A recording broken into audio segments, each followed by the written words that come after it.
네, 안녕하세요. 아마추어 만물상 아만입니다. 부자되기 프로젝트. 지난 영상에서는 제가 든든한 울타리를 만들기 위해서 연금보험과 연금저축 중에 연금저축을, 그것도 연금저축 펀드를 선택했는지, 왜 그걸 선택했는지 말씀드렸는데요.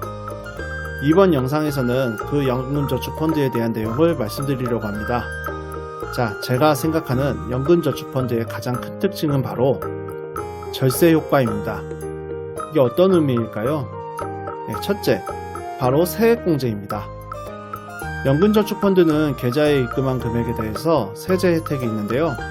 1년에 600만원까지 납부할 수 있고 연소득이 5,500만원 이하일 경우 600만원에 16.5%, 5,500만원을 초과할 경우에는 13.2%를 세액공제해줍니다. 계좌에 입금한 금액을 따로 투자하지 않아도 세액공제가 이루어지니까 간단하게 해석하면 입금만으로도 16.5%나 13.2%의 이득을 버는 것이죠. 그리고 과세 이연 효과도 있습니다. 이제 연금 수령 시 연금소득세를 과세하게 되는데요. 만 55세에서 69세까지는 5.5%, 만 70세에서 79세까지는 4.4%, 만 80세 이상일 경우에는 3.3%의 연금소득세를 과세하게 됩니다. 세금 내는 건데 절세 효과라고? 라고 생각하실 텐데요. 본래 주식 등을 통해서 소득이 발생하면 기타 소득세 16.5%를 납부해야 하는데요. 하지만 연금저축펀드에 납입하는 동안에는 이 기타 소득세를 내지 않고 후에 연금으로 수령할 때 연금소득세만 납부하게 해주겠다는 것이죠. 장점만 있느냐? 아닙니다. 단점도 있습니다. 바로 원금 손실의 위험이 있다는 점입니다. 이는 본인이 투자한 ETF 등의 상품의 주가가 하락하였을 시 그 손해를 본인이 그대로 가져가야 한다는 건데요. 하지만 세액공제의 경우 떨어진 가격이 아닌 입금한 금액 기준으로 세액공제를 해주므로 손익을 따져볼 경우 오히려 이득인 경우도 있을 겁니다.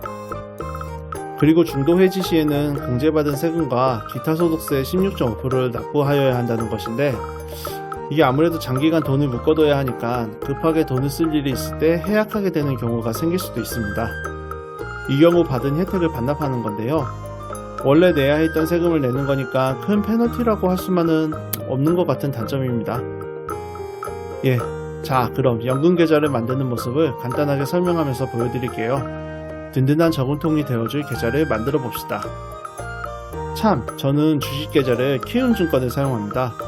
그렇게 연금계좌도 키움증권에서 만들었어요. 키움의 영웅문 S 샵 버전으로 설명하고 있는데 이 다른 자산 운용사를 통해서도 만드실 수가 있고, 그러니까 참고만 해주시면 될 것 같아요. 연금계좌를 개설하기 위한 메뉴에 들어가면 연금계좌 개설, 비대면 계좌 개설이라는 메뉴가 있습니다. 기존에 증권계좌가 있으시다면 연금계좌 개설로 들어가시면 돼요. 전 기존 계좌가 있으므로 연금계좌 개설을 선택하였습니다. 그러면 계좌 개설이 가능한지 확인을 하는 창이 뜹니다. 신규 가입으로 해주시고 나의 다른 주식 계좌를 선택해주시고 약관에 동의를 해주시면 됩니다. 그럼 납입 한도를 설정하는 화면으로 넘어갑니다. 이 연금계좌는 1년에 1,800만원까지 납입할 수 있는데요. 이 세제 혜택을 보는 범위는 연 600만원이라고 아까 말씀드렸죠. 그걸 참고해서 납입 한도를 정해주시면 되고요. 이건 나중에 수정이 가능하니까 큰 부담은 갖지 않으셔도 돼요. 어차피 납입은 자유납입이니까요. 그리고 납입기간 최소 5년 이상을 설정해 주시면 되는데 수령은 55살부터 가능하니까 지금부터 본인이 55살이 되는 해로 계산을 해서 설정을 해주시면 됩니다. 물론 더 늦은 나이도 가능하고요. 그리고 연금 수령일을 정해주시고 다음으로 넘어갑니다. 그럼 지정 출금 계좌를 선택하는 화면이 나오는데요. 저는 기존 키움증권 계좌로 설정을 해주었습니다. 이게 온라인으로 개설한 계좌는 타 금융기관을 선택할 수 없게 되어 있더라고요. 그 다음은 정보 수령 방법인데요. 이 정보 수령 딱히 필요 없는 것 같긴 한데 혹시 몰라서 모두 이메일로 수령을 선택해뒀습니다. 여기까지 마치면 연금저축계좌 등록이 완료되었습니다. 여기 제 계좌번호가 보이고요. 납입 한도가 표시되고 기간 지정 출금 계좌가 제대로 표시되었는지 확인해 주시면 되겠네요. 그리고 이어지는 절차로 투자자 정보 확인서를 작성해야 합니다. 이걸 작성해줘야 ETF 거래가 가능하거든요.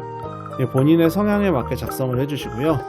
설문 마치면 성향 결과를 볼 수 있습니다. 저는 적극 투자형이 나왔네요.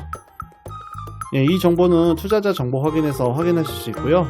이는 일정 기간 후에 갱신을 하여야 다시 ETF 거래가 가능해지니 참고해 주시면 될 것 같아요. 자, 그럼 ETF를 매매해 봅시다. 일반 주식 주문하는 방법과 똑같습니다. 메뉴에 키운 주문으로 가셔서 매수하고자 하는 ETF를 검색해서 선택해 주시고, 계좌가 연금저축으로 제대로 지정이 되었는지, 비밀번호는 입력이 되었는지 확인하시면 됩니다.